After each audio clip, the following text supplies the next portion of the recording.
very good evening and welcome to Primetime News here on TV. Now today we are coming to you live from two distinguished locations while I will be anchoring the news here from Studio R. We have a news anchor on standby at the special Christmas zone in Echelon Square as well. But right before that, let's take a look at your headlines.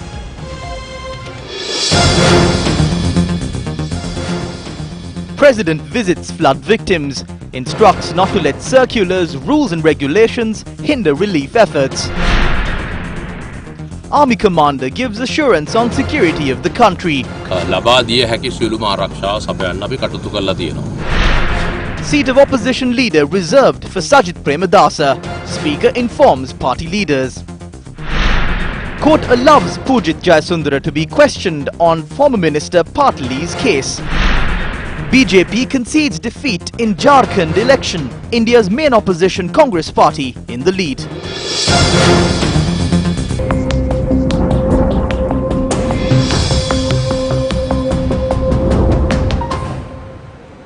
Now taking a look at your stories in detail, President Gotabaya Rajapaksa towards several areas. So keeping up with the festivities this Christmas season, like I mentioned before, we have a special Christmas zone set up in Echelon Square just for the entertainment and the happiness of our viewers. And we have Michaela Fernando joining us from Echelon Square at the moment. Michaela, what's happening at Echelon Square? Can you update us?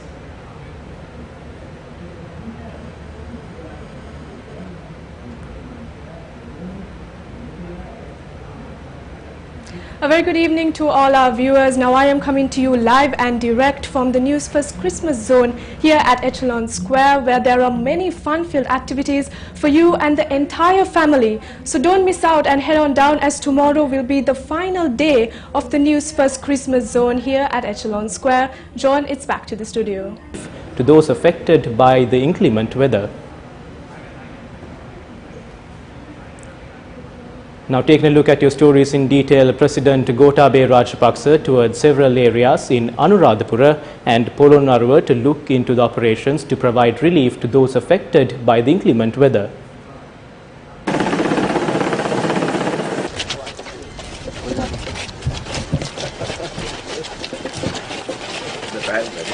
President Rajapaksa, who met the political authorities and the government officials at the presidential residence in Anuradhapura this morning, reviewed the welfare program and instructed the relevant authorities to continue with providing assistance to the affected communities. The relief program is being implemented under two phases: provision of relief during the disaster as well as post-disaster activities. President emphasized that the government acted with utmost responsibility in this process. According to the President's media division, the head of state had instructed the officials to inspect the damages caused to houses and take immediate remedial action. Cleaning activities have already begun where floods have subsided. Directives have also been issued to inspect the available health facilities. Attention has been drawn to rehabilitate anicuts and other infrastructure facilities. 5,181 families from 10 divisional secretariats in the Anuradhapura district have been affected by the inclement weather. 2,923 people have been housed at safe shelters. The President visited the relief centres set up at the Dutugamunu Viharasthana in Yaya 2 Rajangana and Bodhi Rajarama Vihara in Yaya 9 to inquire into the well-being of the people there. The farming community at these relief centres spoke about their issues to the President.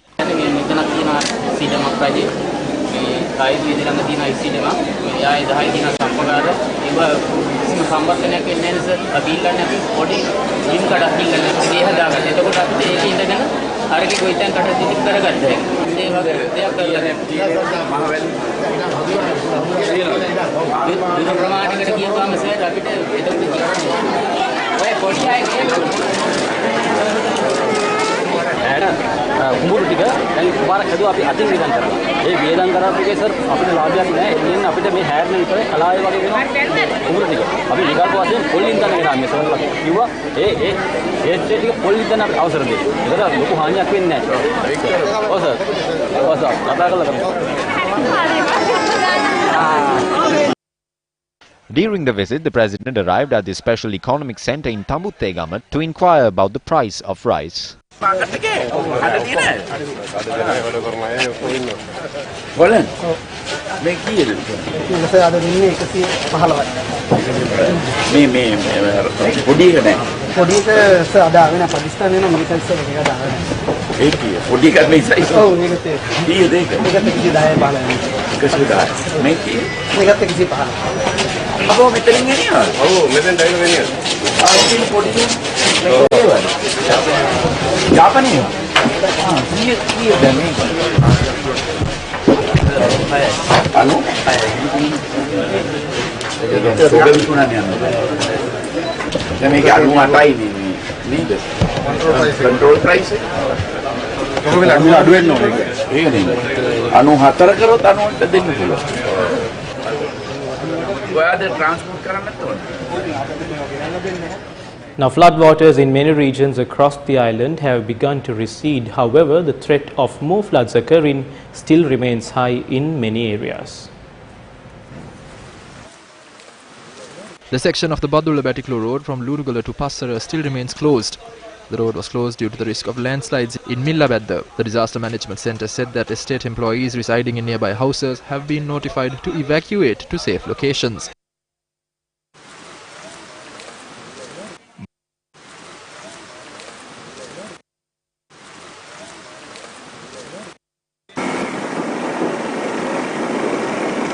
Meanwhile, the Manor Road from Puttalam to Vanathavilluwa remains inundated after the spill gates of the Rajangana reservoir were opened. Surrounding regions including the old Eluwankulama, Gangevadiya and Eluwankulama are still flooded. The affected residents are being sheltered at the Eluwankulama Sinhala Mahavidyalaya. The heavy showers experienced in the eastern province are gradually subsiding. Floodwaters in regions such as Chenkaladi, Batiklo have now receded.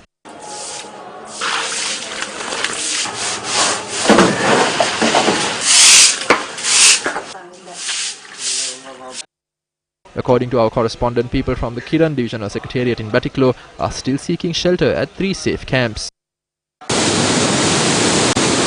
The spill gates of the Kalavawa in Anuradhapura that were opened by 20 feet have now been reduced to 15 feet. Floods caused by the water released from the Kalavawa are now receding.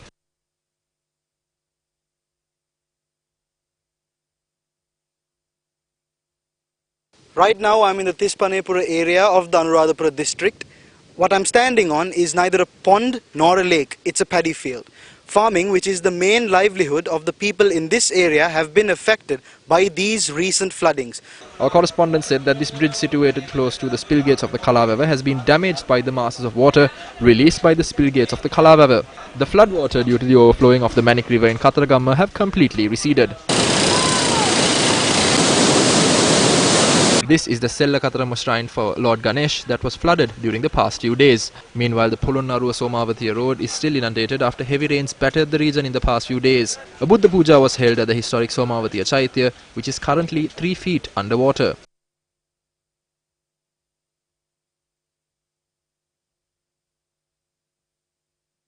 According to our correspondent, the Moragahakanda reservoir is reaching spill level due to water being released from the Boathanda reservoir to Ambangana. The heavy rains in the catchment areas of the Moragahakanda reservoir have also contributed to this.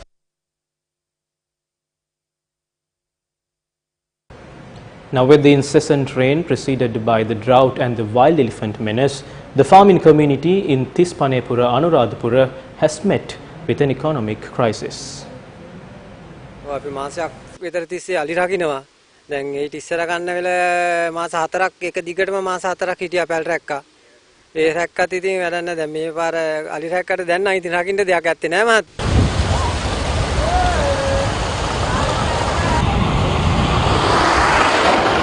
දැන් අවුරුදු 4-5ක්ම කන්න වැඩ කරන්න නැතුව වතුර ගහලා මේ අයින් වෙලා අපි ගොවිතැන් කරේ. Farmers of Tispanepura in Thambuttagama cultivate vegetables in addition to paddy. Unfortunately, rain destroyed all the crops just 1 week before reaping the harvest. රත්තරන් බඩු උකස් කරලා බැංකුවලින් ණයට අරගෙන තමයි වගා කරලා තින්නේ. ගොවිතැන බේර ගන්නම බැරි වෙනවා තින්නේ. Just as the north central province is battered by the extreme weather, residents of Sitandi in the Batiklo district of the eastern province have been severely impacted from incessant rains. More than 1,000 people in 12 camps reside in the district. Now I'm joined by my co-anchor live from Echelon Square for the latest political developments in the country. Mikela, over to you.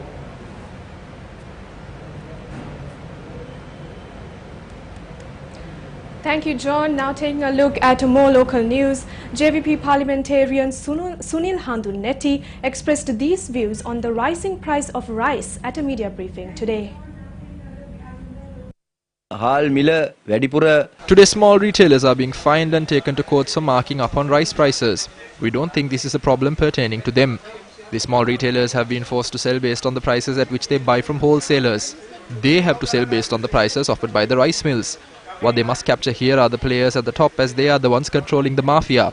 There are only two people they must take legal action against, and they can identify who those people are if they go to any shop and grab a sack of rice. They are the ones who must be sued. I would like to categorically state that there is no shortage of rice. There are rice stores that are larger than oil tanks that are filled to the brim with rice. You can use that to supply the whole North Central province. Two politicians with political patronage are using their political power to exploit the capacity they have. If the president has the genuine intention to end the mafia, he can do it with the stroke of his pen. Meanwhile, Minister Bandula Gunawardena expressed the following views on the relief provided to small and medium-scale entrepreneurs when obtaining loans at a media briefing held at the Department of Government Information today. We will come up with a procedure for entrepreneurs whose properties that are to be auctioned by banks based on court orders because they are unable to settle loans below 300 million rupees. We will postpone that auction by 1 year.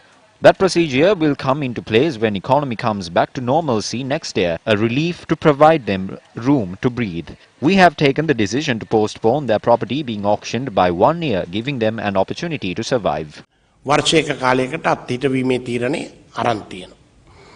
අමතුමා නැවත පැහැදිලි කර ගැනීමට අවශ්‍යයි සොළු හා මධ්‍යම පරිමාණ ව්‍යාපාරිකයන්ගේ ගෙවන්න බැරි වුණ ණය මුදල් ආපසු කපා හරිනවා කියලා කිව්වනේ නෑ එහෙම කිව්වේ නෑ එතකොට වෙන්දේසි පමණ වෙන්දේසියට පමණක් සීමා වුණ දේපල විතරද නැවත අවුරුද්ද කාල සීමාවකට සහන කාලයක් ලැබලා දීලා තියෙන්නේ ඔව් ණය කපා හැරීමක් සිදු වෙන්නේ නෑනේ කිසිසේත්ම නෑ මොකද එහෙම කරන්න බෑ මෙහෙම කළොත්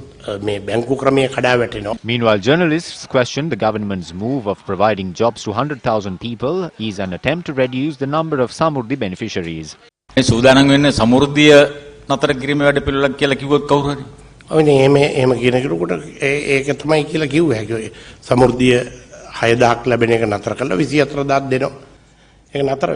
නෑ කියන්නේ ලක්ෂයකට රැකියාව දුන්නාම ලක්ෂ 14ම සමෘද්ධිය නතර වෙයිද? නෑ ඒ මොකටද මේ ආණ්ඩුව ක්‍රමයකට අනුව වැඩ කරන ආණ්ඩුවක් ආණ්ඩුවට රාසනීපේ නෑ ගිය ආණ්ඩුවට තිබුණා. Still in local news, former Minister Patali Champika Ranawaka, who is currently in remand custody, is due to be produced in court tomorrow. Meanwhile, the court issued another order today on the investigations conducted by the Colombo Crimes Division. Colombo Additional Magistrate Lochana Vikrama granted permission for the Criminal Investigations Department to question IGP PUJITH Jayasundara, who has been sent on compulsory leave. The Additional Magistrate issued this order after considering a motion presented by the Colombo Crimes Division. The Additional Magistrate also ordered telecommunication companies to hand in phone records of Patali Champika Ranawaka to the Colombo Crimes Division. Meanwhile, representatives of the People's Collective for Justice and Fairness filed a complaint at the Police Commission today. The complaint states that the police acted illegally when arresting former Minister Patali Champika Ranawaka. They have visited the residence of an individual named Thusita Kumara living in Imaduwa, Gaul, claiming that a statement must be recorded. They have gone at a time Thusita was not at home. They have even abducted the wife, the mother and the 1.5-year-old infant who is ill. They have been kept at a vehicle in Battaramulla until morning. They were not wanted by the authorities. So this is a crime. Meanwhile, a satyagraha was launched opposite the statue of Lord Buddha at the Vihara Mahadevi Park in support of former Minister Patali Champika Ranawaka. The satyagraha was named Avanithiyata Erehiva Satyakriyava. A group including venerable Theras, professionals and civil society activists joined the satyagraha. MPs from the United National Party and venerable Theras visited former Minister Patali Champika Ranawaka today at the Valikada prison. Politicians from the opposition expressed these views about the arrest of partly Champika Ranawaka. If we look at the legal aspect of this, he has to be granted bail. But there is political influence and political revenge behind this. Let's say that Champika Ranawaka did drive that vehicle. But whose fault is it? It is the fault of the person who knocked him from behind. The victim's motorbike does not have the required license. We too are sympathetic about the injuries suffered by that young boy. But that is a different story. That boy has been found guilty for this before the law. Generally, when something like this happens, the opposition will make such allegations. I think that the general public have faith in the judicial system of the country. Therefore, courts will decide what is wrong and what is right. Although there are allegations on the legality of the arrest, President Gotabaya Rajapaksa has taught Ranil and Maithripala one lesson.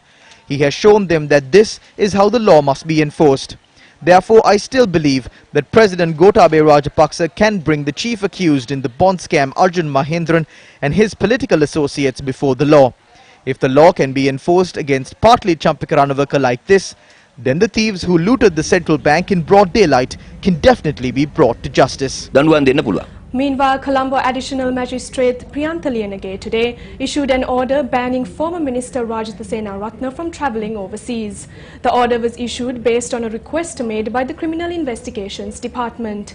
Meanwhile, the former Minister of Health today for the third time filed an anticipatory bail application seeking to prevent his arrest in connection to the White Van media briefing.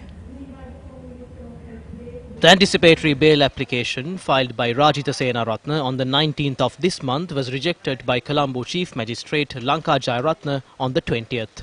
The Chief Magistrate stated that the anticipatory bail application and the affidavit did not clearly mention to charge for which he was going to be arrested for.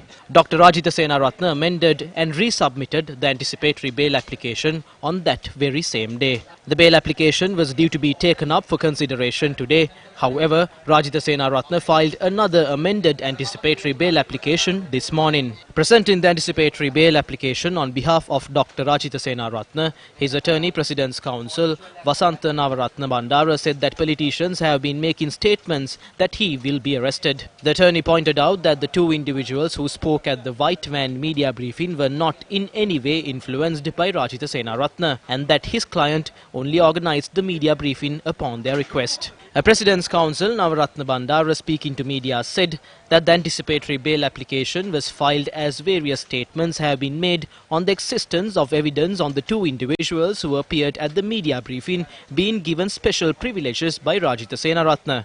He pointed out that Rajitha SENERATHNE had undergone and therefore he has to constantly receive medical treatment. Deputy Solicitor General Dileepa Peiris, appearing for the Attorney General's Department, stated that the anticipatory bail application does not conform to the provisions of the Bail Act. The Deputy Solicitor General pointed out that the provision to apply for anticipatory bail is by no means a way for criminals to escape from the law and that court must consciously apply their mind to the matter. The Deputy Solicitor General pointed out that such applications only wasted the time of CID officials on court proceedings, which could otherwise be used to conduct investigations. The additional magistrate who considered the submissions made by both parties decided to take up the anticipatory bail application again on the 30th of this month. And notices were issued on the Director of the Criminal Investigations Department and the Officer in charge of the Investigations Division to be present on court on the 30th. All of the facts will be given soon. In the end, the truth will triumph. The people will decide what is right in the end. I bow my head and respect the judiciary for strengthening the opinion of the general public. The propaganda secretary of the National Freedom Front, MUZAMMIL, was summoned to the Criminal Investigations Department today. The summons was with regard to a complaint filed against former Minister Dr. Rajitha SENERATHNE. We made this complaint on the subsequent provision of evidence based on a financial irregularity that had been carried out by Rajitha SENERATHNE at the Neville Fernando Hospital. The irregularities carried out by the minister through this hospital amount to 3,000 million a year. හරහා කරලා තියෙන මූල්‍ය අක්‍රමිකතාවය වසරකට මිලියන 3,000ක් වෙනවා. තාමත් වාසිසේනාත් මේ CID එකට ගෙනල්ලා කැඳවල ප්‍රශ්න කිරීමක්වත් සිදු කරලා නැහැ නේද? අපි හිතනවා ඒක නුදුරේම සිදු විය යුතුයි කියලා. ඔය යාළුකම් There can be friendships. Those friendships can be maintained in a way that it affects the past and the present, but those friendships cannot be used to play with the law. දාන්න සෙල්ලම් දාන්න යාළුකම් යොදා ගන්න ඕනේ. Party චම්පි කරනවා වැලිකඩ බන්ධනා කරනවා වගේ රාජිත සේනාරත්නත් වැලිකඩ බන්ධනා කරන්න යන්න වෙයිද? Yes, I saw on social media how they said Rajitha should be sent in to keep Champika company. කියනවා ඒක වගවෙත්තුවත් මේ ලිස්ට් එකේ ඉන්නවද? රනිල් වික්‍රමසිංහ අනිවාර්යයෙන් එතුමා සිටිය යුතුයි. In more local news, retired Major Ajit Prasanna convened a media briefing in Colombo today. Here's what he had to say.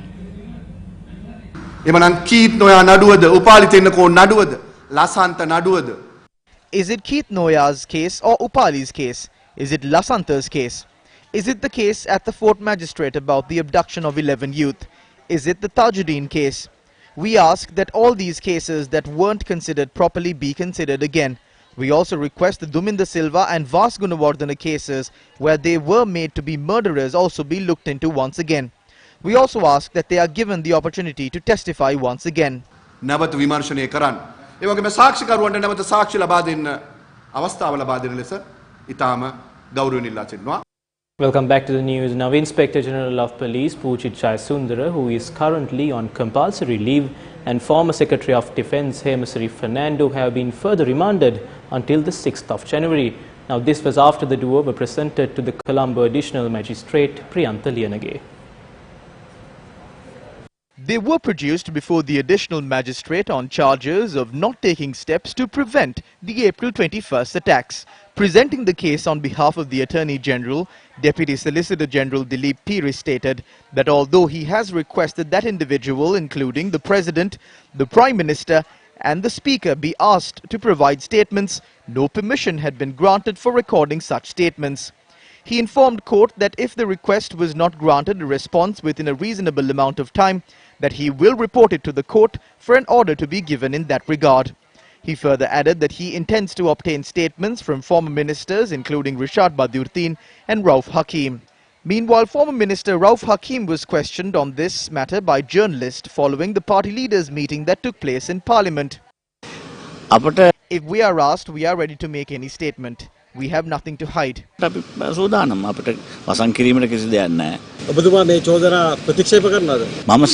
I completely reject them. I have no connection to terrorism or anything of the sort.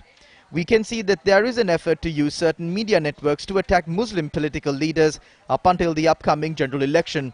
If they do that, it is clearly an effort to separate the Muslim people, and I see this as a tragedy that will be placed upon this country.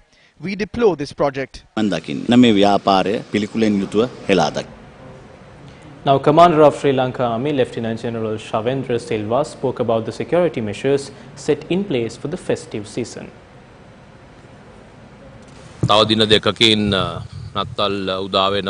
Christmas will dawn in another 2 days. We know that Christmas is a very important festival for Catholic devotees. It is one of the biggest events in their calendar.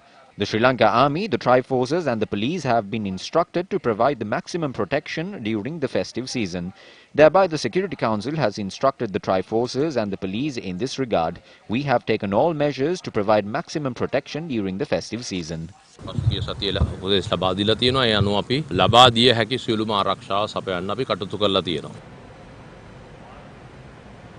The Speaker Karu Jayasuri informed the party leaders that a decision has been made to reserve the seat of opposition leader for MP Sajith Premadasa on the recommencement of Parliament.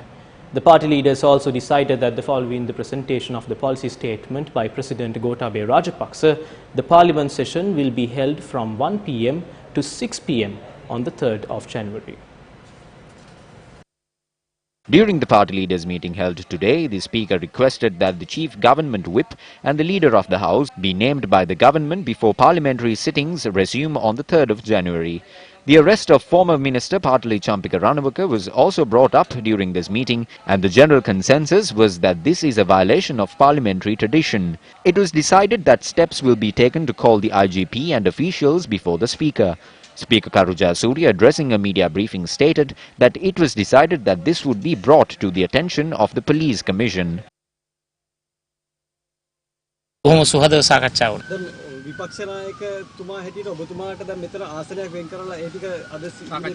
කිසිම ගැටලුවක් නැහැ හැම දෙයක්ම හොඳින් සිද්ධ වෙයි.